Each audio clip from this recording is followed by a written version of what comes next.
Many old friends here, but new faces too, and we welcome you. And it's really a matter of being on our mailing list, which Geraldine here very competently runs and sends out newsletters. So please, if you haven't already given us your details, then you can do so at the end, and you can become lifelong friends, and then you're already. And finally, last but not least, fundraising. And we have lots of merchandise here. Please, at the end of the meeting, come, and also Danny, after you've heard him, I'm sure you will be persuaded that you should buy his book, and he's bought lots of copies of that. And with that, I will stop, and I will hand over to Geraldine as our chair for the evening. Good evening, everyone, and welcome. We did have quite a few meetings on Zoom during lockdown, and they are available on our website if you want to spend your time listening to what all the eminent speakers we have done. And tonight's meeting will eventually also be on our website, but not for a while. And of course, it's much nicer being here than just seeing a recording. So the format of this evening is that we have 3 speakers, and I'll introduce them in time. Each of them will speak for up to 15 minutes or so. And then after that, we can have questions. And I'm mentioning the questions now so that you can be thinking about what you might need or want to ask. And because it's an Oxford audience, I'm just going to emphasise that we want questions, not commentaries or life stories. Please just ask questions concisely, please. So, Brexit is a failed project, but a brighter future is possible. That's what we're going to be talking about tonight. How are we going to do that? Well, we've got 3 speakers to tell us. And our first speaker this evening is Danny Dorling. He's very well known. He's local. He grew up in Oxford, went to school in East Oxford.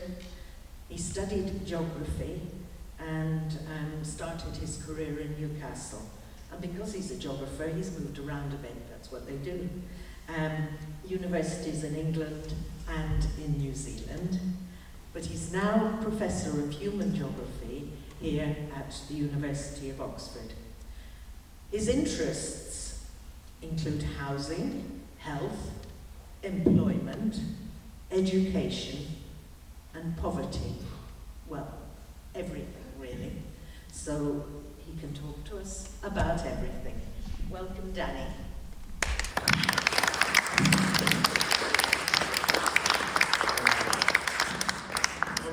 We've got some slides. I think I'm the only person doing slides. You'll have to have good eyesight, but they're really a plot for me. I'm going to be quick through this, so definitely 15 minutes.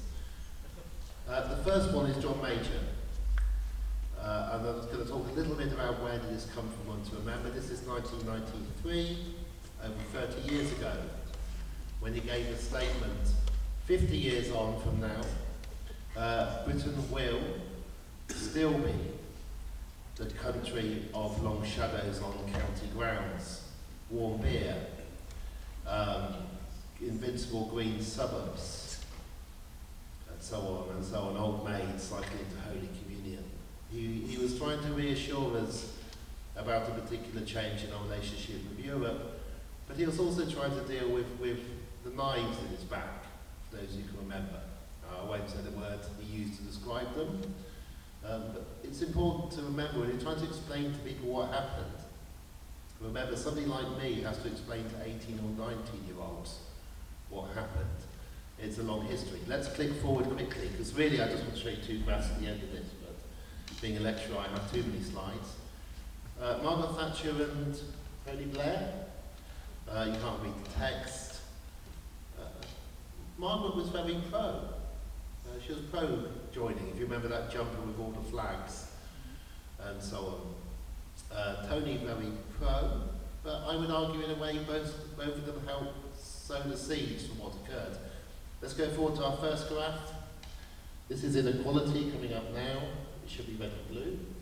There's a delay on coming forward. A huge rise in inequality. We went from being the second most equal country in Europe to Sweden, a large country, to overtaking Portugal and becoming the most unequal country in Western Europe, and then the most unequal, divided country in all of Europe other than Bulgaria. You know, these are the antecedents of Brexit. If you wonder why us, to give you some positive, maybe not positive, you may not think it is, it was going to be somebody. A country was going to leave the EU because it's a democracy, it's a democratic body, you don't have to stay in. We helped prove it was. And if you're trying to say, well, why us? Well, we'd gone through a hell of a shock. That shock meant that you couldn't get a well-paid job anymore. You can't have that level of inequality and get well-paid jobs for most people. You can't get a house, you can't start a family. Things fall apart. If you like inequality, and there are people in this country who like inequality, you tell people, oh, it's due to the immigrants. It's due to those European bureaucrats. That's why. If we just were free of all of that, we would be great again. Let's click forward again, and we have to realise we were strange and we were odd. This is spending, my most complicated graph, but with a red line at the bottom. Public spending as a proportion of GDP.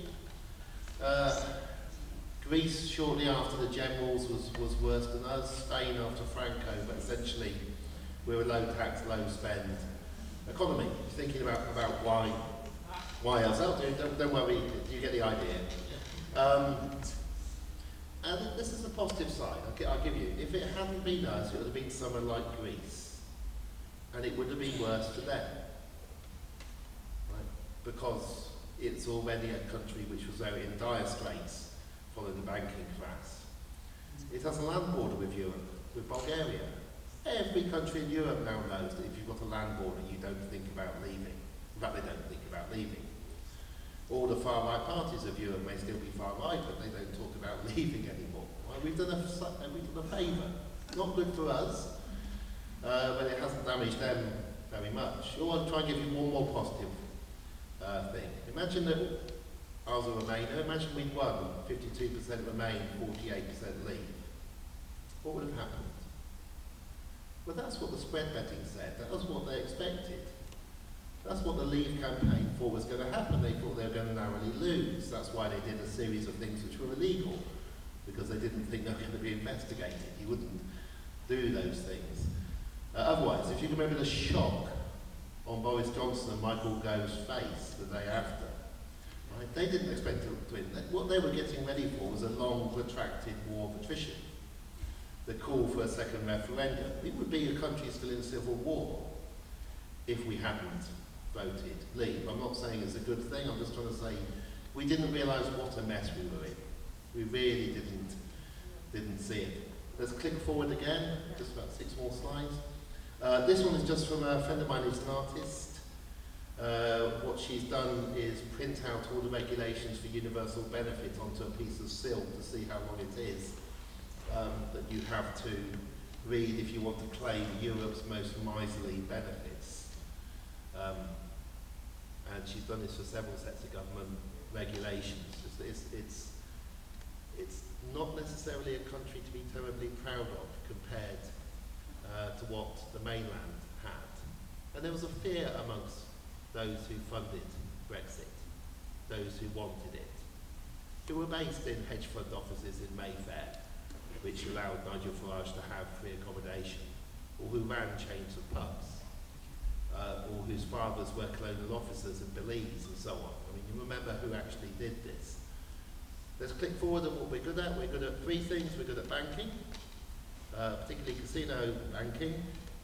We are world leader in gambling. This isn't per capita, this is absolute that we're good at. And you can see Singapore 2.0, the idea of being offshore. Let's click forward again, because I have 5 more slides we need to get through. Another one, no, too fast. We're number 1 in the world for the highest university fees. It's an export earner, although the mini car factory at a mini every minute and 2 seconds makes more money in export earnings than this university does producing an overseas PhD student in about 4 years. And sadly, those profits from the Mini go to Germany. But at least BMW are still here, following a £75 million bribe and the cutting of 250 million social security benefit cut that day, because the international bankers would not tolerate us handing 75 million to BMW to keep it in Oxford if we didn't cut. If you remember Liz Truss, wonderful 49 days, you know, all these things. Let's click forward again. This is the Times. I'll do a kind of cursing all your houses. I think this is Starmer saying, we agree we can charge the highest university fees in the world, it'll be fine. There is a continent which we are a part of where they don't charge fees, where they teach each other's children very well, and where amazing things happen. Children go to school without wearing a uniform, and there aren't riots. I mean, there's all kinds of things we can learn from this strange place. It's a long way away, it's 20 miles across the channel. Right, oh good, stop there. This is the one I want to talk about. And 4 minutes and I'll be over. Do you remember David Cameron saying he was going to make us all happy and telling the ONS that they had to introduce a measure of happiness? Okay, ONS did it. It's when he hugged the husky, when he wore a hoodie, when he flew to see Nelson Mandela very, very quickly. I won't tell you why he did that, but you can guess. They did it, and there are several measures. I'm going to show you anxiety, and then I'm going to show you the other three. Now, what's amazing is they don't really care about statistics, and this thing got better. Anxiety actually went down under Cameron. It went down because we were retreating, getting away from the 2008 banking crisis, which was very, very scary. Things were looking better. There was a coalition government. Most people had voted Liberal or Conservative. The fear of the country falling apart was down. Then even when they announced we're going to have a referendum in 2015, anxiety levels didn't go up. It carried on pretty stable, but then began to rise dramatically. Now the blue line is at the very first point when the first person died in Wuhan. And the point of showing this is that the orange line goes up before that. Let's click forward to the measure where you ask people by ONS, are things worthwhile in life? How satisfied are you with life? How happy you are? We've only got one more after this. And again, you can see, David Cameron never checked. He could have said, look at what I've done, I've made you happier. It goes up and down in the summer and winter. And it carried on getting happier, 2018, 2019. Why on earth are people happy, 2018, 2019? Well, 52% had got or thought they were going to get what they voted for. The other 48% of those who voted thought it was going to be reversed. I mean, that's what a normal European country does if people do the wrong thing. There were 500,000 members, new members of the political party I like, who were getting something they liked very, very much and had an incredible election in 2017. There were a lot of happy people in those months of proroguing of Parliament and terrible things going on when we measure it. What is absolutely shocking is that in June, July, August, September and October, those levels of satisfaction with life, happiness plummeted. Anxiety, the one we just went up to a peak, it's never been measured before, accumulating in the election of December 2019. The most traumatic event in the history of Britain, as measured since the Second World War.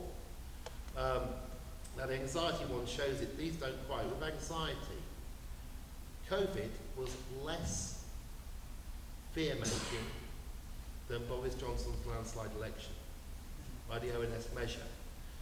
Wave 2, which came in January 2021, was actually slightly worse. Wave 2 was the oh no, this isn't going to go away, even though we've got the vaccine. But my point, and I've got 1 minute left, is that there was no celebration. All those people who voted for that landslide election were not happy. If they had been happy, they should have cancelled out the unhappiness of the others. the get it done thing, and we can look at it in more and more detail, it really wasn't just get over this. It wasn't a celebration. Now then we get the pandemic, so it's quite hard to tell, but everything has fallen apart. My last slide. I did a report last year, quite long, where I was asked by a think tank based in Germany to go through what the pluses and minuses of Brexit had been, try and do a balanced account. The report is very long because I kept on going. There are no positives whatsoever. Happy to argue with you. I really can't find a single thing that has got better, other than we've saved another European country from doing this. We have proved that the EU is a democratic union, and at least we've probably sped the process ahead for ourselves. I think it would have been slower had we voted Remain. I think it would still have carried on. There are copies of that, there are only 3 left. There are some books. I wrote a book with Sally Tomlinson called From Brexit to the End of Empire, about what we've done. They're £10. If anybody you want a book, I'll sign them. All the money goes to this organisation so they can hold more of these meetings. We're like Texas. We're the Texas of Europe.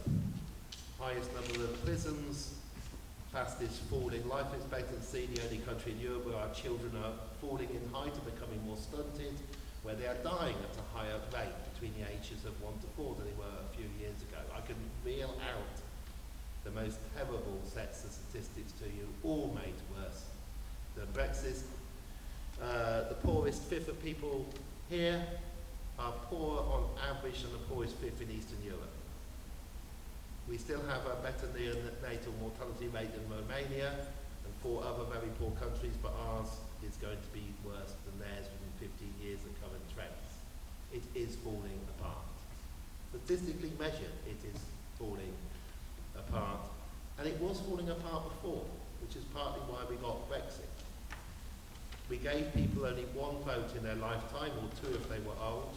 Only 1 democratic vote, because elections aren't democratic, first past the post isn't.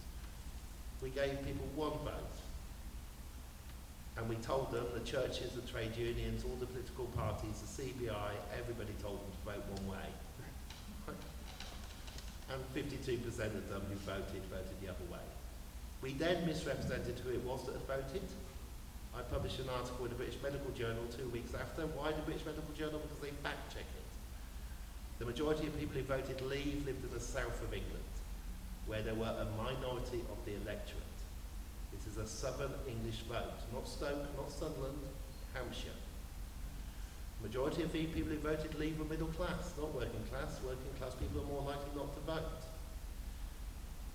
The majority of people who voted to leave are the people who were in the constituencies, the MPs who wanted to leave, which are Conservative constituencies. Of course they were. But we created a myth on the night of the referendum because the camera zoomed in on the first result in Sunderland. And because W1A, the BBC, could not accept the truth of their own lives, which was that if you were in that studio with, I think it was Dimbleby reporting, and you're aged in your 40s and 50s, you all knew, most of you, that although you all voted Remain because you live in West London and have dinner parties, when you go home at Christmas to Hampshire or Cornwall and Devon, your parents didn't. Now the BBC knew that, but it was a personal, quiet, painful story, and they didn't share it around the studio. So they went on that night when they were shocked, so that we're going to blame the poor, we're going to blame the Northerners, we're going to blame the men, we're going to blame the unclever people. It was not. It was the affluent, old, well-off of the south of England that did this. Because they were no longer that affluent. And why did they do it? I did roughly 100 public talks after the vote, all in the south, all in areas that voted Leave. They did it for their grandchildren. Right? Not selfishly, they did it because they wanted their grandchildren to have what they had had when they were young. Be able to start a home with a family in their 20s, have jobs, have have an education system that was getting better and a health service that worked. And when I asked them, the primary reason was it's for the future. Okay, there was racism, there were other things going on. But the thing I learned was that people voted leave not for themselves, they were mainly old. It was for their children who were often renting and couldn't ever buy, and their grandchildren who they really, really were worried about. And what do they get? Heights of children falling. Right? It's a dire, terrible, depressing situation. Imagine that you're in Texas, you've left the USA, and you're trying to explain to people in Texas this was a bad idea, building a border around the edge of this, and we really ought to think of rejoining the USA. And in a sense, that's where we are now. It's not going to happen that quickly, but the very first thing we need to get straight is the story of what actually happened and who it was who voted leave, which is easy because we've got the numbers, and then why did they vote leave, which is a bit harder. Please come up to me afterwards and buy one of these books or the pamphlets that the very kind Germans paid to be printed, because they would like us back. They're ever so nice people. Thank you very much.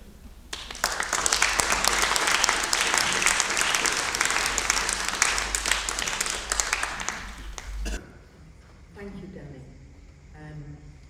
Yes, bit sad, but we'll try and find something positive to say before the end. I'd like to introduce our next speaker now, Ms. Webster, who's come from Wiltshire to be with us this evening. She's a farmer, and she founded Save British Farming to try and mitigate some of the effects of Brexit and to affect how the trade deals were done. She's still campaigning because work still needs to be done, and she'd like us to know about where our food comes from and how much better we'd all be if we were back trading with the EU.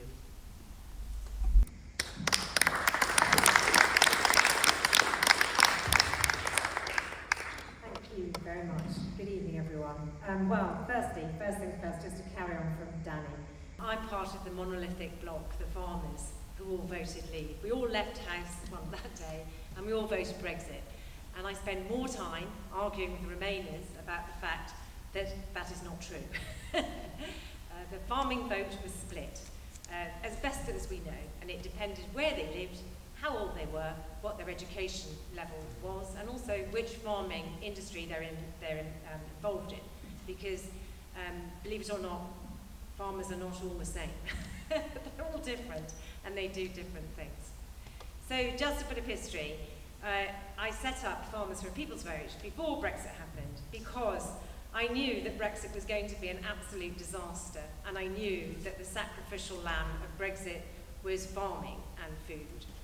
And largely, the Remain campaign absolutely failed, total failure, to grasp the fact that the most important thing that joins us all, irrespective of your age, your background, or your education, is food. And the Leave campaign decided to jump on farming and fishing. And that's why people think that all farmers voted Brexit. And they were brilliant. Their campaign was brilliant, the Leave campaign. The Remain campaign was absolutely appalling. And they should have been talking to you and saying the things that I say over and over again to people, because now Remainers say, I don't care about those farmers. They all voted Brexit. They can reap what they sow. And my response to them every time is, look guys, this is about your food, and you are what you eat. And if we don't have farming in this country, we're going to be in a lot of trouble because we will rely on other people to feed us, and we'll have no control over it, and we can be held to ransom. And that was always such a simple story to tell, and David Cameron and Jeremy Corbyn totally failed to deliver that simple message, which actually was positive and scary enough to make people think twice about voting Brexit, in my view. So we are where we are, together with Sean Rickard, the former NFU chief economist, We wrote a report before Brexit and we said what Brexit was going to do. And everybody said, scaremongering. We took sheep to Whitehall, we paraded them around there, we launched the report fairly late in the day, and I think it was a few months before the 2019 election. But everyone said, scaremongering. And I will tell you now, it has not been scary enough. What has happened to food and farming has been so rapid. And that's because we didn't know that we had a COVID pandemic coming, and we didn't know about the Ukraine war. Although, I will say, many of us thought there was every chance for someone like Vladimir Putin to take advantage of Britain leaving the European Union, which is obviously why he backed it and why the Conservative Party has been so well funded in rubles. But we are at a last chance saloon now. I remember sitting with Sean after Brexit happened, and I said, well, we've got 5 years until the next election. Things are going to be a bit difficult, but agriculture is it's a slow industry, and I thought, well, okay, it's going to take a few years, but we'll be able to get it back. But we just didn't foresee the reality of the Ukraine war in particular, and the problems with the food, the supply chains coming through, which has also removed a lot of the labour force COVID did, which meant they left so much sooner than I think they would have done, which has been cataclysmic. And so farming is in absolute crisis. We're losing a farmer to suicide every week, and that is very, very tragic. I spoke to the former NFU president last week because on Monday we are going to take our tractors to Westminster. We're not going to do anything illegal, we're just going to drive down and have a bit of a carnival and beep our horns hopefully and flash some lights and say, hey guys, we're just getting going. But ultimately the reality is this: it's last chance saloon for farming. And what I need you, because I want you to do things, what I need you to do is to start helping me explain to people that farmers didn't all vote Brexit and tell them why they need to worry about their food, because it really is a problem. Everyone's distracted or scapegoating, as Danny said, and we have to get through the information war. And the reality of what's happening is, yes, farmers every week are going. Small farms are going bust, or they're getting thrown off the land. And they're talking about rewilding, and the people that are concerned with the environment go, oh, this is lovely because we can rewild everything and those farmers can't spoil everything. Where's the food going to come from if we don't produce food?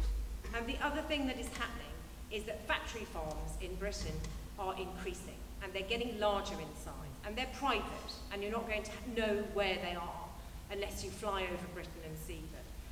We've got substandard food. We've got food coming in here that's illegal. First of all, that is poisonous, because we never foresaw that they would give us an unlevel playing field where we've got trade barriers to export, and the EU exporters have had a free ride for the last 3 years, as well as the criminals who want to deliver all of their criminally illegal produce, which is a massive health risk for many of us, which is why foodborne illness has increased, not helped by poverty, not helped by the fact that people have no choice but to go to a pop-up illegal market and buy illegal food. All of these things are getting worse a lot quicker than we ever thought they would.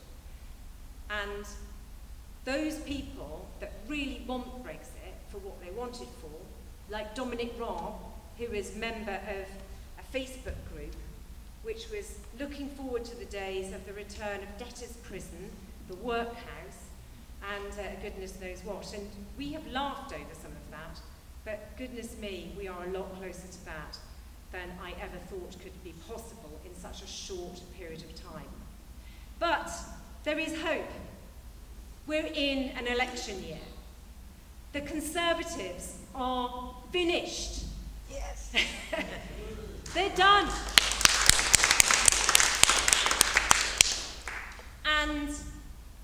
have tactical voting.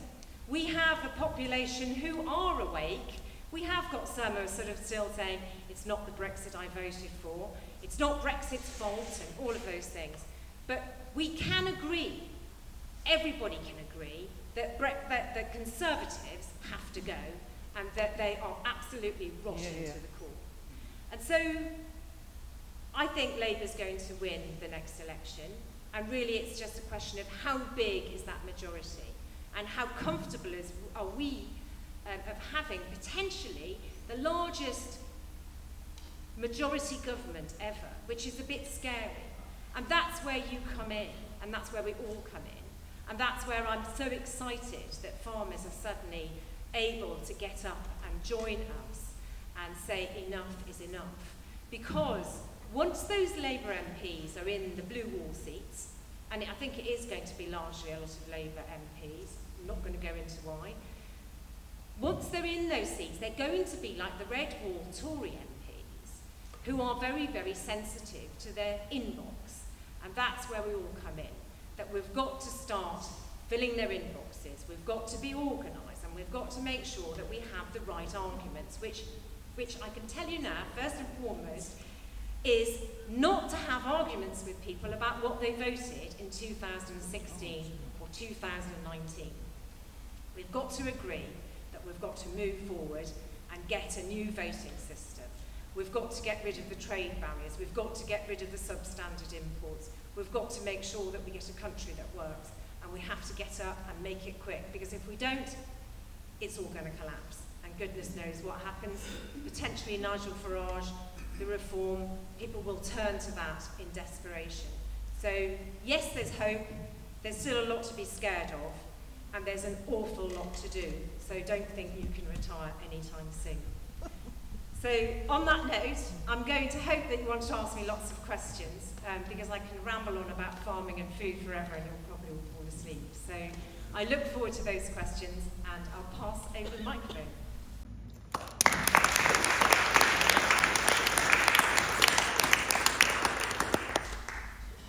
Thank you, Liz.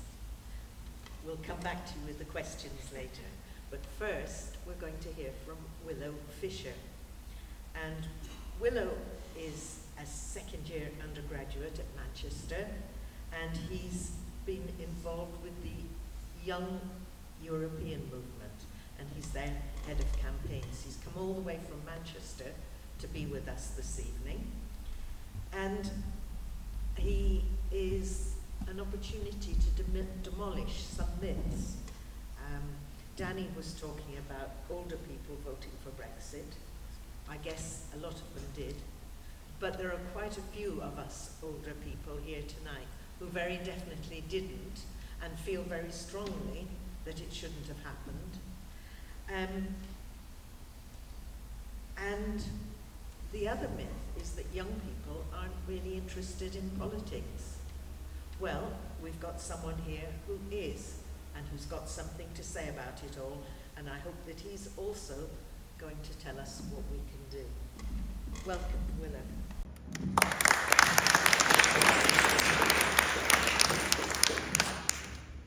Those are two very hard acts to follow. I want to start by just saying thank you to Oxford for Europe for having me here. It's an honour to be part of this panel, especially for being part of the first face-to-face event held in quite some time.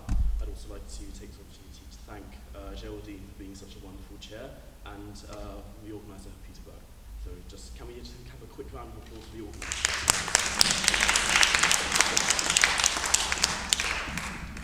If you'd asked me 2 years ago, just before I started university, where do you think you're going to be in the middle of your second year?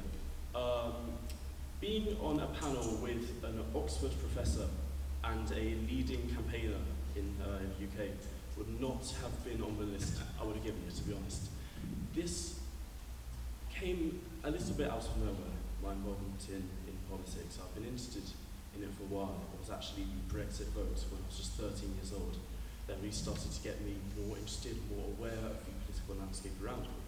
And it was only when I discovered the Young European movement, started talking to some of the board, started talking to the president, and heard that they thinking of running an Erasmus campaign to try to get the UK back into the Erasmus programme, but I actually really started to get involved.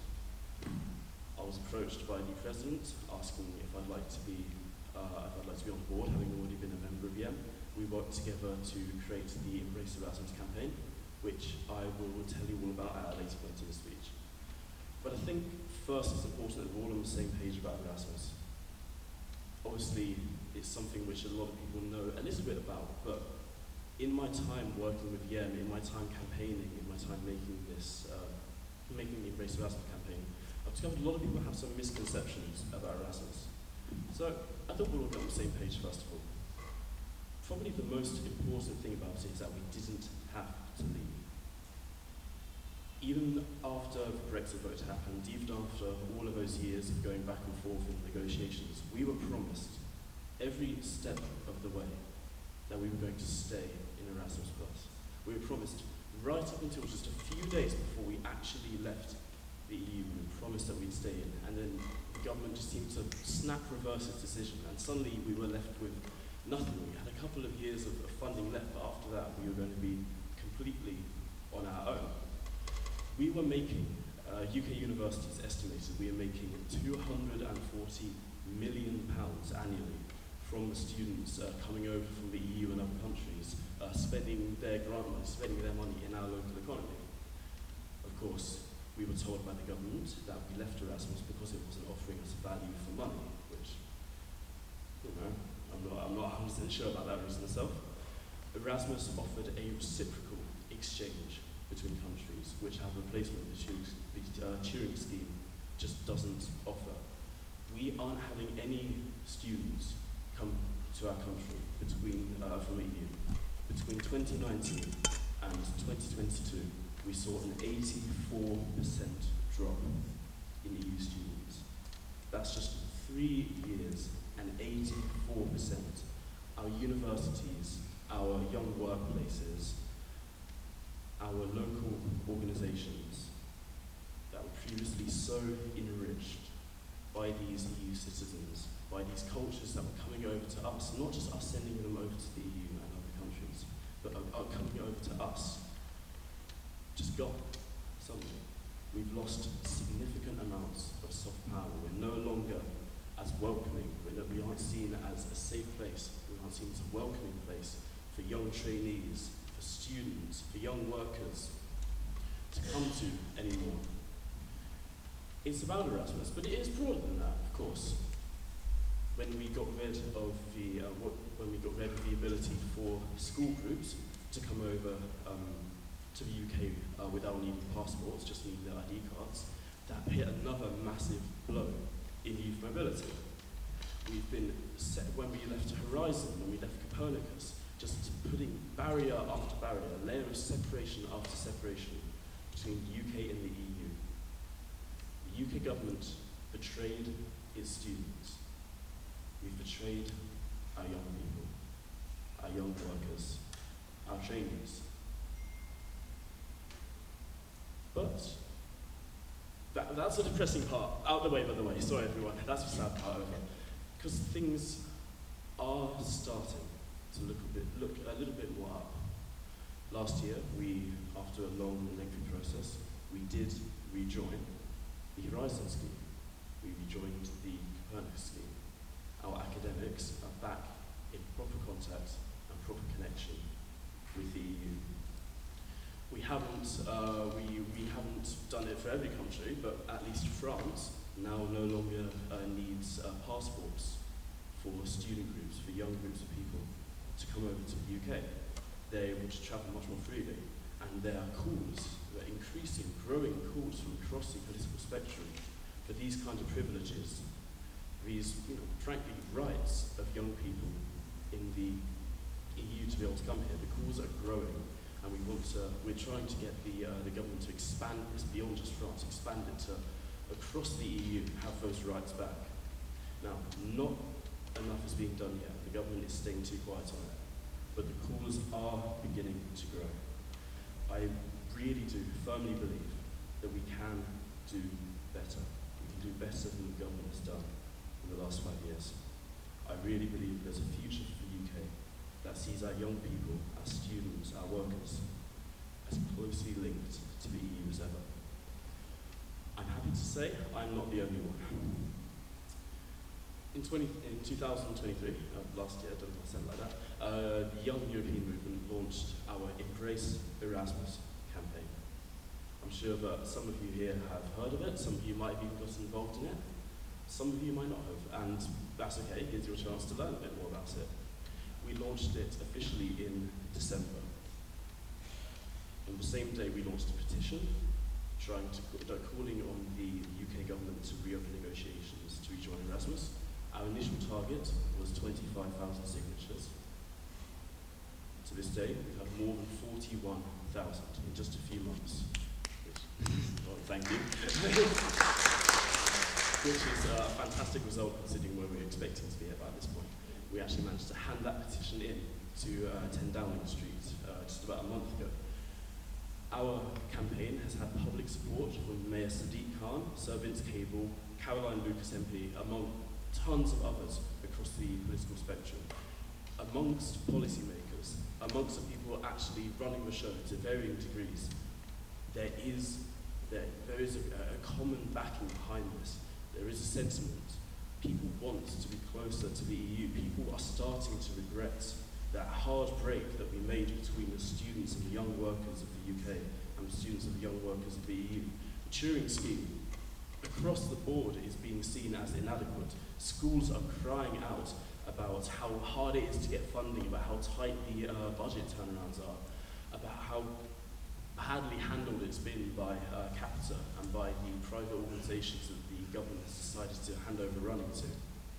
There is sentiment growing among the public, among institutions like universities, among policymakers, that we can do better. At Yem's launch roundtable, where we really launched this Embrace Erasmus programme, we hosted Alan Smith MP, Colin Markey MEP, Natalie Louiseau MEP. We had people there who really are able to start making a difference. The conversation is starting to grow, and the EESC is soon to release a report on student mobility, on youth mobility, which we're expecting to massively add to the pools that already exist. Among the organisations we're partners with, we have the British Youth Council, which is of course largely representative of youth organisations across the UK, and we have the Erasmus Plus Alliance, which is largely made up of people on the older side of things who have been absolutely instrumental in forming our campaign, giving us the statistics, giving us the help we needed to get it off the ground. This isn't just young people talking about this, young people like myself, young people like the body of Yem. It's not just older people talking about this. This is cross-generational. You mentioned there were some myths to the spell, but there's two of them right there. Older people and younger people have been coming together behind this issue, coming together behind this campaign to try and fight for a Europe and a UK that can be a bit closer than they are now. We're multi-generational, we're international. Our friends over at Jeff, Junior European Federalists, have been active in supporting and promoting our campaign. The EU delegation to the UK has helped share our material with their society network, which have been meeting up over the last year or so, a few times over the last year or so. We've had the Erasmus Student Network and the European Student Union publicly support us. This isn't just coming from the UK. The international community wants us back in Erasmus. They recognise, just like we recognise, Turing isn't enough. Sending just our students away into countries is not enough to build up the kind of reciprocal relationships that we need. Turing doesn't offer workers or trainees anything like Erasmus does. Turing doesn't build up the relationships that Erasmus does. People are really starting to recognise what we've lost by leaving Erasmus, and the calls to join are growing by the day. I don't want to end this on a naive note necessarily. There's a lot more work to be done. The petition is still active, and if you Google Embrace Erasmus, you can find out more about the campaign, more about the work that we're doing. Sign the petition, and write to an MP as well. We've had over 300 MPs written to from thousands and thousands of emails, and we are starting to actually see responses to these emails, so we know we're getting to them. It would be fantastic to see all of you help out however you can. If If that means signing a petition, if it means sharing what we're doing on social media, it means writing to your MP, anything that you can, anytime you have anything you're comfortable with, would be fantastic in just keeping this campaign going. You made a point earlier, Danny, that if this Brexit vote hadn't happened, if Brexit hadn't happened now, it would have been a long war of attrition that Brexit would have likely won in the end. It's a bit of a pessimistic outlook, but it's not one that I necessarily disagree with. Even before Brexit, there was a problem in the UK of not really seeing itself as European. We never really quite saw ourselves as connected, as integral to the European project as Germany or France did. It's why Brexit was able to happen here first. And that's why something like Erasmus is so important. Young people need to go through their lives with experiences like Erasmus, with people from the EU coming here, being able to travel freely over there, the freedom of movement, the freedom of opportunity, to understand themselves as truly being part of the European project and not just its weird neighbour off to the side, separated by about 20 miles of ocean. Things like Erasmus, Horizon, Copernicus, they are absolutely essential in integrating the UK with the EU and with Europe on the broad scale, running all through people's lives. It's why I believe so strongly that Erasmus is necessary for our student population, and my maturity scheme just won't do. It's not enough just to send our students abroad. We need to have workers, students, trainees coming here. We need to build up those kinds of relationships. I think there's a real need for it, and I think there's a want for it. And I think we're starting, just starting, to get back to where we were. I'd like to see you keep going. I'll hand over back to Geraldine. Thank you very much.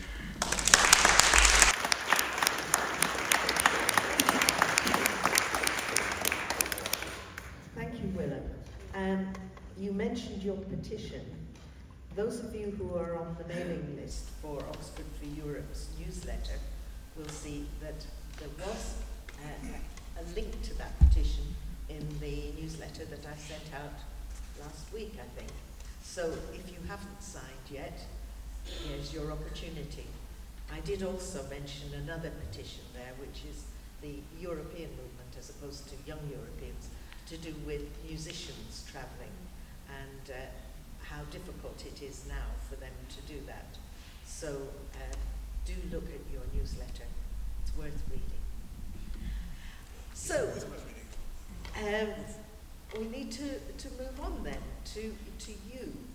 I suggested that you think about questions, and now is your opportunity to ask one.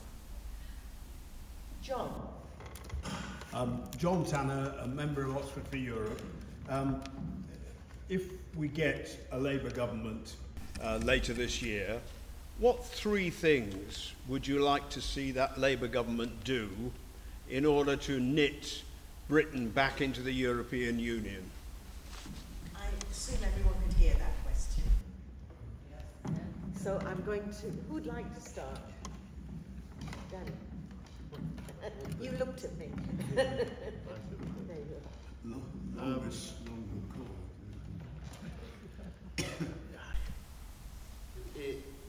It's going to be interesting because they're going to say a set of things to try and get the biggest majority, which means they're unlikely to say very much about Europe before an election, and then very probably differently afterwards. My big worry isn't what happens if Labour gets in, it's what they put in the manifesto.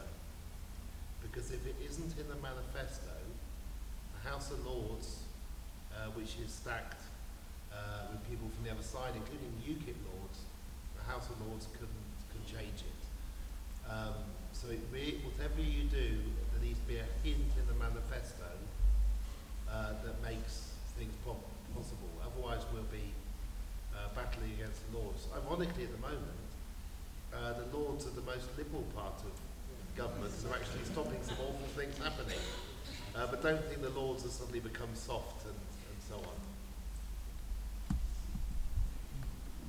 That's just one thing.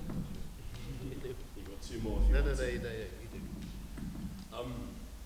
So the question was, what three things would I like to I'd like to see a Labour government do to try to secure that relationship relationship with the EU going forwards? Well, I've got a big one in mind, firstly.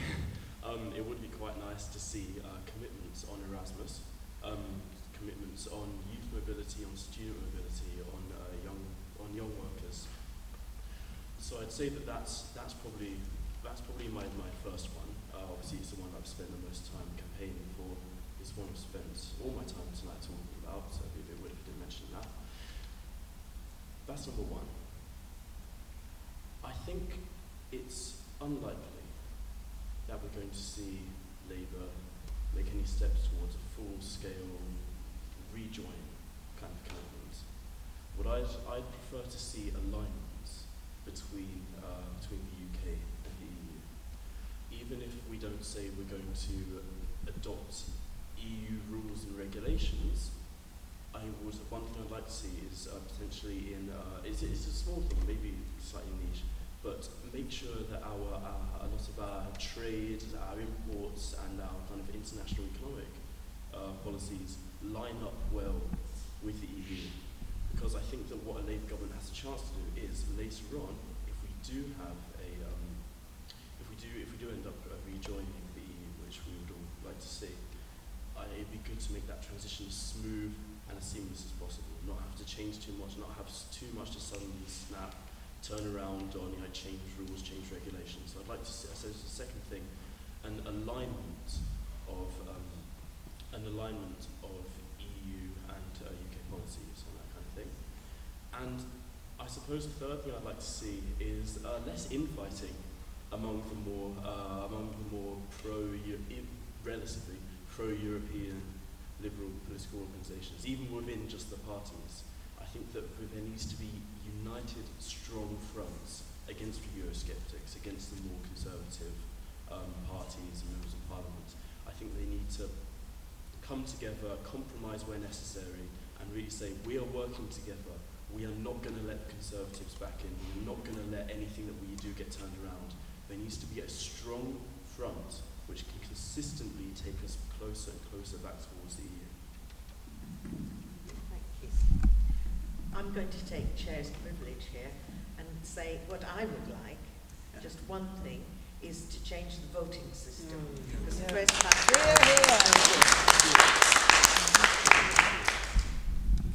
I've got bad news on that. I don't think Labour's going to do that. But they might change. But yeah, without it in the manifesto, I think that's hard. Labour have committed to a veterinary agreement, and that's why I am voting for Labour, because that is the first step to alignment back to Europe. It also means that they'll have to pull out of the dreadful CPTPP.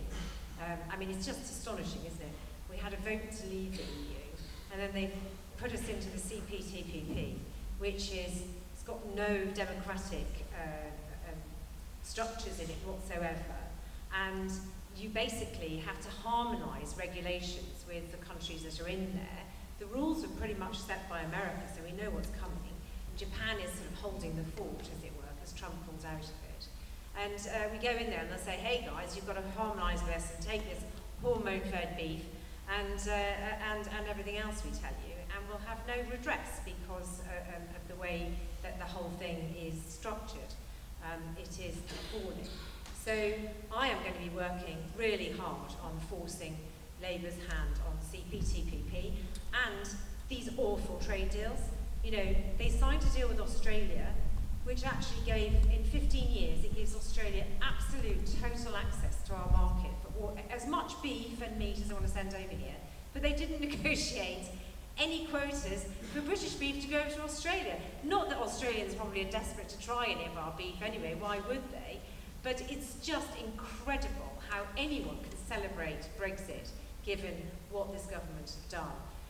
So we need that to happen. We need to make sure that divergence is minimal, and I think that's possibly why Sunak is clinging on for as long as possible, because even though we haven't necessarily diverged per se, Europe has diverged from us because they have brought in new regulations which we have not followed.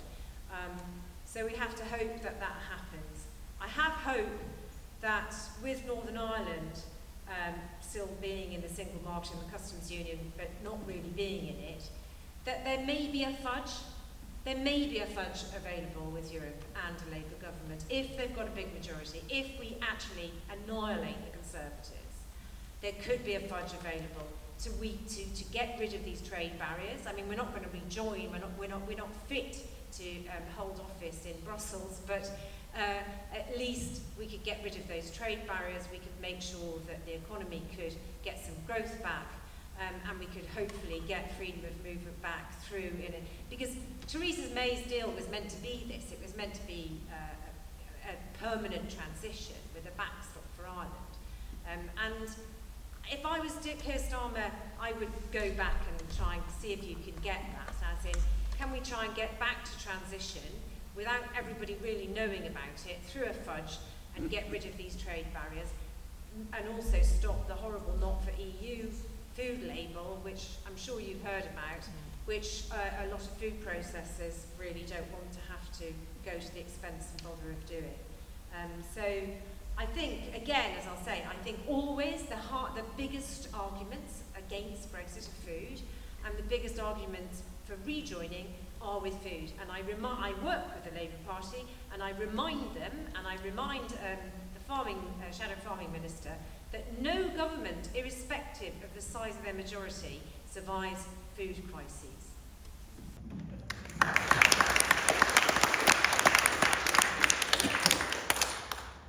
So, more questions.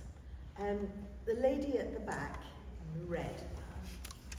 Sally Mackinder, member. I was a host of the podcast called Who's Farming and What the Hell Is It as an ex-farmer. And I have a couple of questions. One is for you,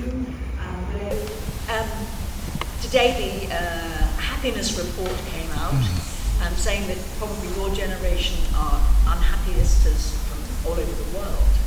Do you think that they are ready now to vote? That's one question. And the other question is for Liz. Will the National Farmers Union now put their back into this? So for those who didn't hear, a point was made that people from my generation are among the most unhappy generations since it started being recorded. We're not doing too good, and with that, in light of that, are we ready to vote? Was that it? Yes. Will they vote now? Do you think to become or are they so depressed that they're not able to be bothered? It's a tricky question. It is true, firstly, that people in my generation are more depressed, they're more anxious, they're more uncertain than most generations are at my age, particularly those living in peacetime. It's a bit of a depressing statistic to look at. And if this was all just cultural, if this was all just access to internet, social media, which, don't get me wrong, it's done its fair share of making us more anxious, but if it was all just access to social media, peer pressure, etc., causing people my age to be generally sadder, then yeah, I do think that we would be seeing a little bit of a problem in voting and probably political apathy. But it's not just that. Material conditions are getting tougher. My generation has come of age during a COVID pandemic, during a major European war, during a cost of living crisis, during a time of major political instability. These aren't just, intra-generational cultural factors. We're sad and miserable and anxious for some pretty good reasons, and some pretty good reasons related to the politics of this country. Most of the young people that I know are at least politically aware, if not politically active.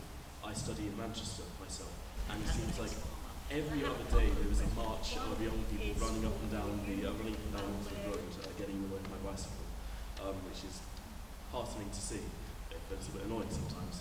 I know so many people who who study PPE like me and don't, getting involved in political campaigns, getting involved in activism, getting involved in fundraising. It's not always just about EU stuff. Recently it's been raised to Palestine, for example. A lot of it's about women's rights. That's quite a big thing in Manchester. But young people my age, they really are politically active. They really are politically aware. This isn't an apathetic generation. The question of whether they're going to vote is a question of whether major political parties are going to tap into that political energy. I can't guarantee they're going to vote. I can guarantee they're going to care. And Liz, question for you about the NFU. The NFU, yes. Well, the NFU's got a new president, Tom Bradshaw, who actually used to be part of our campaign group before he was elected. So I do know that he agrees with me about Brexit wholeheartedly. My personal view about Minette Batters is that she's a very good speaker, and she's very, I think farmers have been proud of her as the person to represent them. But, I will never forgive her for smiling across the table from Boris Johnson and sending him that love letter, and capitulating on the Agriculture Act, which is what has got us into the mess that we're in. And largely she just commentated on what has happened. And I'm sure that other people could have done the same. She should have been fighting and resisting it, and she hasn't. The truth of the matter is the biggest landowners in the country have got a lot more weight than us smaller farmers, and they're trying to keep it together. But they are really scared of our protests. And it's interesting that the protest, we know in Wales there's something going on with, and they're coming out about trying to blame Labour for net zero, which is the same that happened in Hounslow with the ULEZ thing. And it's a false direction. So the dissent has really begun in Kent, which is where Brexit began with Nigel Farage. And the farmers there have started out by going out to the Port of Dover. Then they did another thing which didn't work. They spoke to me. I said, just do a rally. Don't do anything instructive. And they had a fantastic rally in Canterbury. 240 tractors turned up. And on Monday, we've got, I don't know how many, it's raining, so it means we're going to have more tractors. We'll see how many turn up, and it might be a bit chaotic. But that is going to make the NFU move, and that's what's relevant to us here today, no matter what our age, is that we are too quiet and too accepting British people. I'm actually Welsh, so that's why I'm groggy and feisty. But I also grew up under Thatcher, and that was really bad. But we had punk rock, my God, to say. But we have to stop putting up and keeping calm and keeping quiet. And I think it will be easier with a Labour government because there is this degree of fear of the Conservatives. I've seen Starmer cower back from Boris Johnson in particular because of the exceptionalism. And that's what happens between someone that's gone to Eton and Oxford and somebody that's not had such a privileged education, because what that privileged education gives you is confidence. So on the NFU, sorry, I've done a bit here. On the NFU, I think we will see some change. They are meeting with us. They've agreed to meet with us. Minette refused to meet with us as a campaign. So there is change, but I think they're very tied to the corporations, and it'll be a slow process. But I think as farmers rise up and do more, they're going to have to respond. And Labour, I have got the door open to me. Daniel Zeichner, I've got him on WhatsApp. There's absolutely nowhere I would have got a Tory on WhatsApp. So that is progress.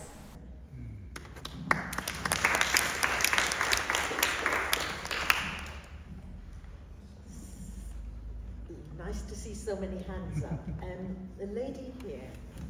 My name is Jenny Monaghan, and I was founder with the architect of Erasmus. of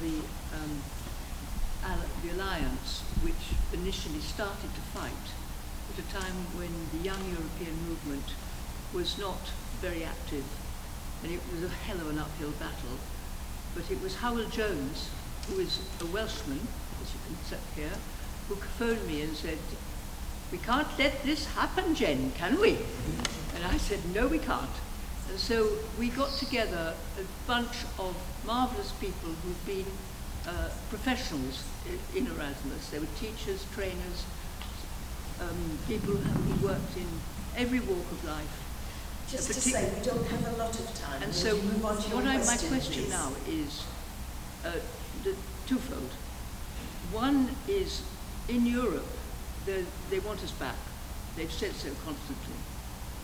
There was a committee in the autumn which pointed out that the body that is being formed in order to negotiate the trade agreement in 2025 had no young people on it. I'm wondering whether, Willow, you and your Riem are now being a part or aiming to be part of that group. That's one question. The second, quickly, is that many people who are pro-Erasmus in Labour don't know anything about it. They think it's all to do with students, and they don't know anything about a very, very large part, in fact a major part of the funding, which is for non-students. And I'm wondering how much you're able to convince Labour that it's the best levelling up ladder that exists. So the question is about Erasmus and how Labour can be encouraged to support it more, and how young people can get involved in fighting for it. Yes, so to answer your first question, there actually have been some conversations about that recently.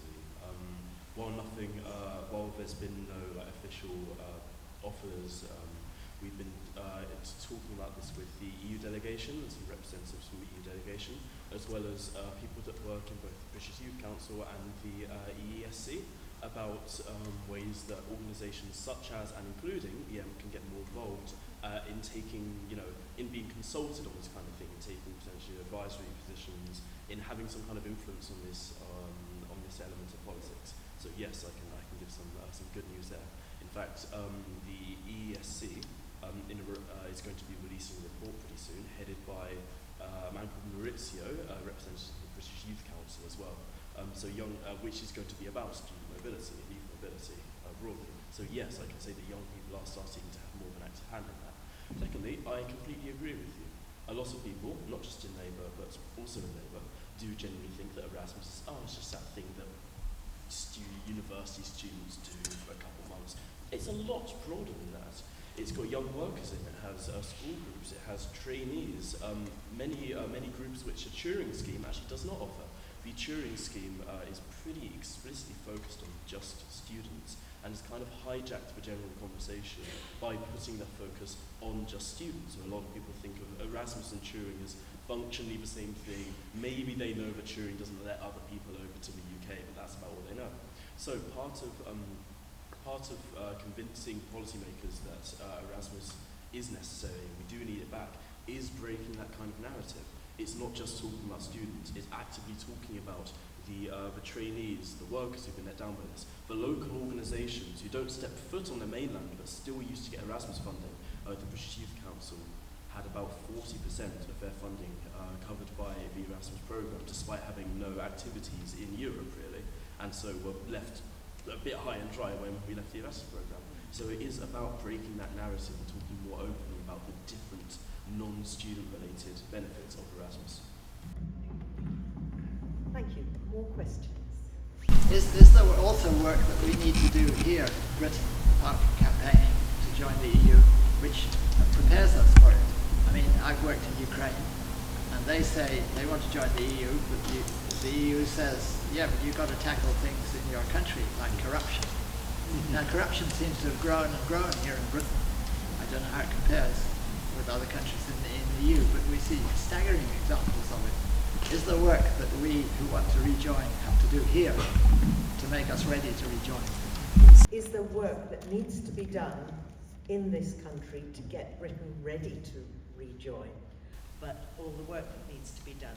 For instance, in Ukraine, who want to join, they're working hard on trying to get rid of corruption. Danny, can I ask you to have a go at that? Rejoining fast is difficult. A sudden massive crisis in an emergency. If we rejoin, we have to join the euro. Yeah, that's which I'd be happy with. But you have to begin to think, what do we have to plan to do that? So it's a lot of work, which is why people talk about aligning, thinking about being like Norway and Switzerland first, and starting with young people.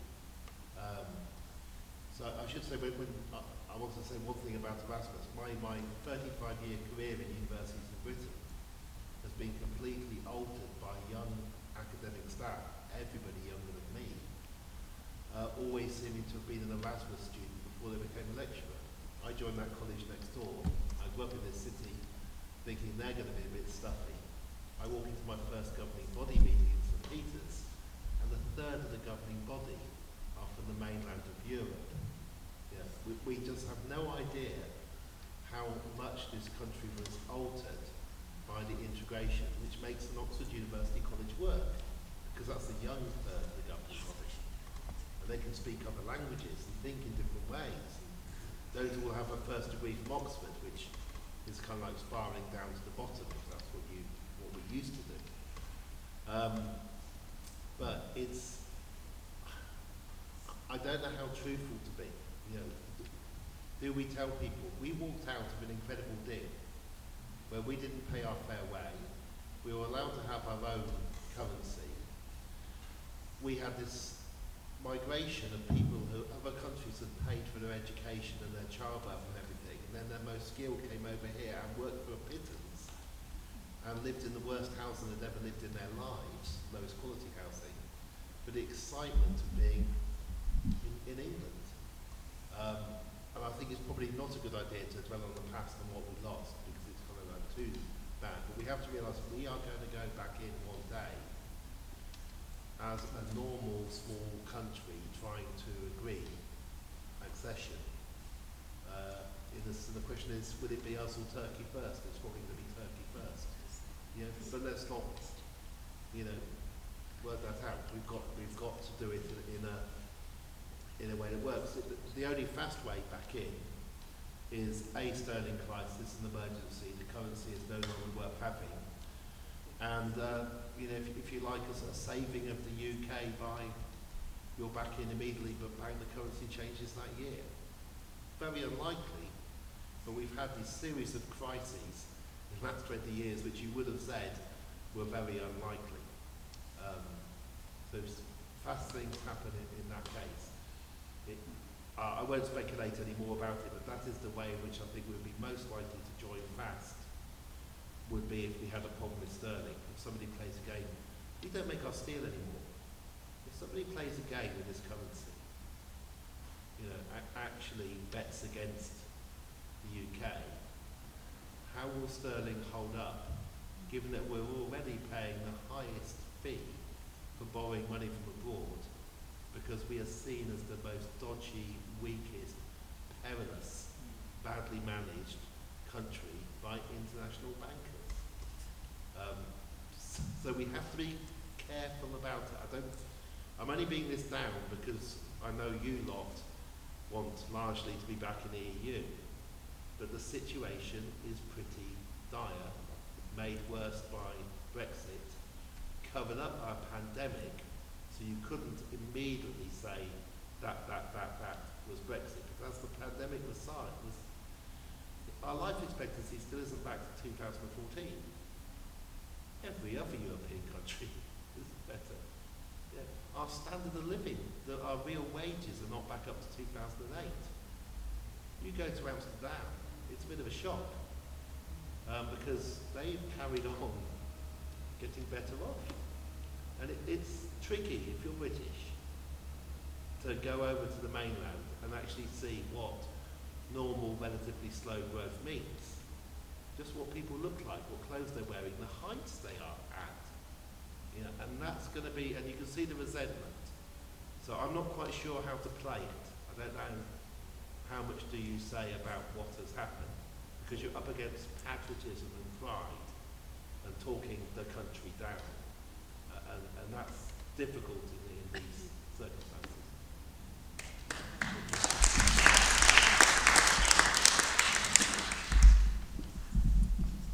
There's a gentleman at the back. My name's Joe Hart. I'm also from the Labour Party. I'm also from a farming background. And I want to ask the panel what they felt about the consequence of COVID and Ukraine on the concentration of profits in the energy and supermarket retail sector. These two areas have had phenomenal profits in the last 5 years, and both think should be taxed with an excess profits tax to get us back up to speed with Europe on decarbonising the economy. What do you think? I think I got the gist of what you're saying, and yes, I understand that the profiteering for supermarkets, Sainsbury's and Asda actually are the most benefited most from this series of shocks. Yeah, on the energy side, I'm not a Ukraine war specialist, but we know that most of the corn price has dropped because we've got so much corn coming in from Ukraine, and it makes you feel upside down because it doesn't really make any sense. There is a lecture actually from the Oxford Martin School from 2012. Dr. Martin talks about how we're going to have 100 years of chaos and how the real beneficiaries will be the big corporations, and 4 big superpowers will emerge: Russia, United States, China and India. And I often go back to that lecture, and he talks a lot about, factories, lab-grown meat, change the food system, and think, gosh, because they're funded by some of the tech billionaires like Peter Thiel and so forth, and there is a lot of that is happening, and you're thinking, well, how did you know that in 2012 that this is what was going to happen? But the chaos and the shocks are ensuring that more money is filtering into fewer hands, and the corporations are getting so much more power, and that feeds into CPTPP, because that's exactly what CPTPP is designed for, so that if a government legislates something which punishes or penalises a corporation, the corporation can sue the national government. And it brings us back probably to William Rees-Mogg's book, The Sovereign Individual, which is, I guess, their roadmap. It sounds like conspiracy theory, it's scary, and it is happening, and I hope we can stop it.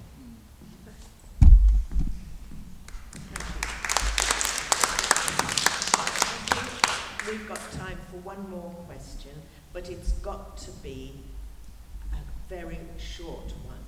Would you ask it? I'm going to ask an extremely short question, okay? Well, yes, I am. If people had to vote in this country, I'm Australian, if people had to vote in this country, what do we think that would do? Do we think we would have been here, and do we think we'd have the society we have? Because when everyone has to vote, everyone talks about politics, and you don't get people who just care at either end. Thank you. So you're saying, if it was actually the law that you had to vote, would it make a difference? Well, it was a short question. I had two. And short answers, please. Well, just to clarify, I do believe it is the law in Australia, right, that you have to be at the or indoor somewhere, where you have to put a piece of paper in. You can spoil it or you can leave it. You have to turn up. So yeah, exactly. The culture is that you vote, yeah, you have a responsibility to vote. And I think yeah, that's... I think, I think that's fantastic. I think it's a really good idea. I think that it should be, ideally the voting day should be a national holiday as well, to guarantee that as many people can be out at the ballot box as it possibly can be. But yes, I do think that if everybody had a responsibility to be there, be at the ballot box, even if you literally hated every party, you just scribbled like a big X on a piece of paper and put it in, or if you spoil your vote somehow, then it obviously wouldn't get counted. But I do think that if we had an expectation and a responsibility really to be there on the day, to actually vote, I think it would do two things. Firstly, I think that it would encourage people largely to maybe get a bit more acquainted with politics. They're going to have to take the day out anyway. They might as well know like what they're voting for. You know, it's a bit. If you're there to spoil a ballot, you might as well be there to put a real vote in. So I do think that people would generally try to educate themselves a bit more in politics. But I think the real major thing it would do is that it would prevent any kind of direct or, which is more common, indirect voter suppression. People who work long hours during the day, people who can't afford childcare, people who have to be constantly either working or looking after their kids, poorer people, they are some of the least likely to vote. Not because they don't care, but just because a lot of them can't spare the time. A lot of them have to work that day. Or a lot of them they don't have the time to research it properly in their own spare time. And like you said earlier, we've been fed a narrative that like in recent years, poorer people who spend more time a day working, they've all just randomly turned conservative and bigoted. And it's not true at all, as you said. If these groups had better access to voting, if they didn't have the barriers in place which exist right now, I think that we would probably see a society which trends more towards caring, more towards the drive towards more towards interconnectedness than we see now, both because of increased education and because of the increased increased ability and necessary ability to vote that a policy like that would bring. Thank you.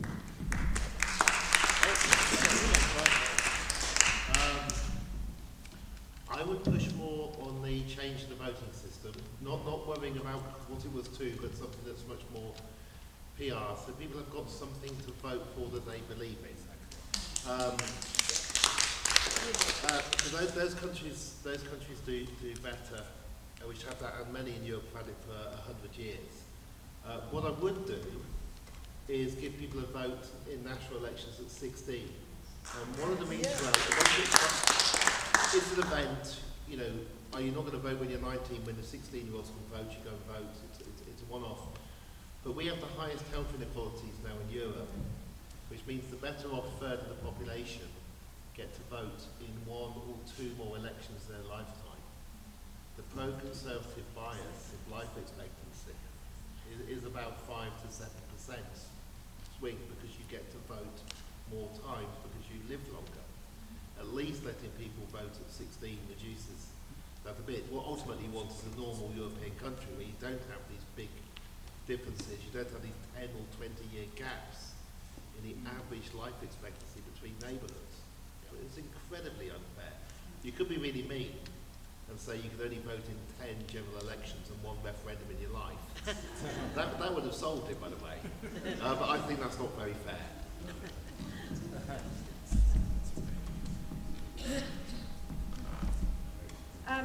I'm definitely all for changing the voting system. I do really strongly believe that we should teach politics in schools. I was lucky in that I was privately educated. I went to an Irish convent from a young age, and they definitely gave me the idea of politics. And then I went to a liberal boarding school, and we were encouraged to be politically active, but my family were politically active as well. But I think I'm unusual, and we need to make sure that people are more politically active. We also need some restraints on the media, particularly the Australian man, family, Murdoch, who's getting married again for the 6th time, I think, because he's been controlling the elections. It's the son what won it, and I really do believe that. Just say he's not Australian. No, he's American, I don't know, but he emanated from over there. I'm blaming you for him.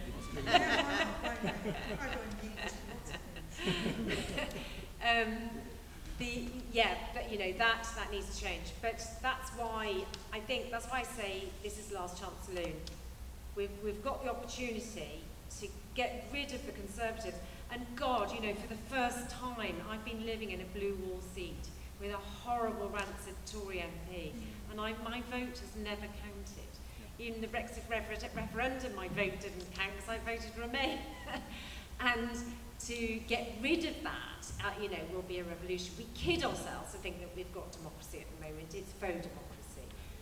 And we really must unite behind that, and it is urgent to get that sorted. So let's hope we do move Labour and work hard together and stop looking back at what people voted before and say, let's get the young involved up on the streets. And when we do get into protesting, and this is probably a controversial point, we need to think about how we attract a new swell of people onto the streets.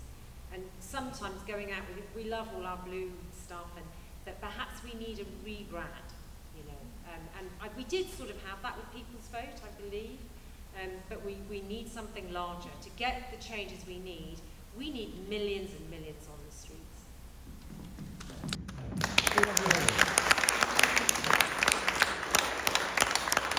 Well, the revolution starts here. Yes. Thank you very much to our three speakers who've given us a lot to think about, and we're very grateful to them for having come here, and I'd like you all to thank them.